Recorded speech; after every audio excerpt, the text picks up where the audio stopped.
Более 800 человек вышли на субботник в Губинском округе Якутска. Среди них и руководитель администрации главы правительства республики Юрий Куприянов. Он возглавил группу правительственных работников, которые убирали набережную 202-го микрорайона. Вместе со всеми за чистоту в городе сегодня выступили и дети, личным примером подбадривая взрослых.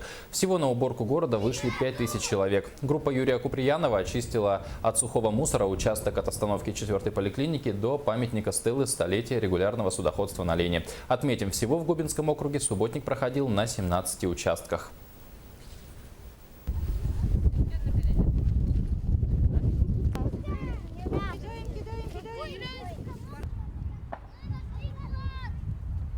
Мы убираться должны все, так же как в своем доме, потому что Якутск – это наш город, это наш дом. Я думаю, что каждый наш выход – это не просто вот почистили город, да.